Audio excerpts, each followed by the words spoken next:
মহান স্বাধীনতা দিবস এবং ঈদ উল ফিতরকে সামনে রেখে সাভারের মহাসড়কে গড়ে ওঠা অবৈধ স্থাপনা উচ্ছেদ কার্যক্রম শুরু করেছে সাভার উপজেলা প্রশাসন। রোববার সকাল থেকে সাভারের হেমায়েতপুর এলাকায় এই অভিযান পরিচালনা করা হয়, যেখানে বুলডোজার ব্যবহার করে শত শত অবৈধ স্থাপনা গুড়িয়ে দেওয়া হয়। এ অভিযানে নেতৃত্ব দেন ৩ জন নির্বাহী ম্যাজিস্ট্রেট এবং সহযোগিতা করেন সেনাবাহিনী, সাভার থানা ও হাইওয়ে পুলিশ। এ সময় সাভার উপজেলা নির্বাহী কর্মকর্তা ও নির্বাহী ম্যাজিস্ট্রেট আবু বকর সরকার জানান, পথচারীদের চলাচল নির্বিঘ্ন রাখতে এবং ফুটপাত দখলমুক্ত রাখতে ভবিষ্যতে উচ্ছেদ অভিযান অব্যাহত থাকবে।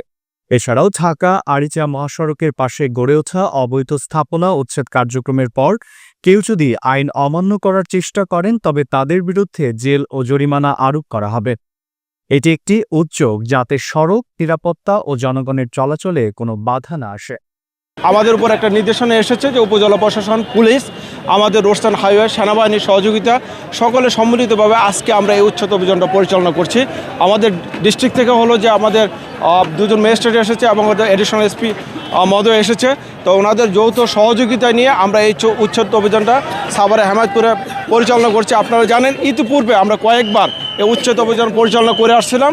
আপনাদের মাধ্যমে সাভারবাসীকে এবং অবৈধ যারা ফুটপাতে ব্যবসা করেন তাদের একটা মেসেজ দিতে চাই, আপনারা কেউ ফুটপাতে ব্যবসা করবেন না, বৈধ জায়গায় ব্যবসা করেন।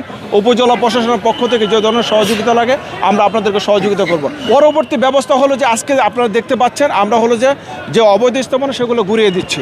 আইনের যে সর্বোচ্চ প্রয়োগ, আগামী দিনে যদি কেউ স্পর্ধা দেখায় তাহলে আমরা অর্থদণ্ড এবং কারাদণ্ড দুটাই দিতে হয়তো বাধ্য করব।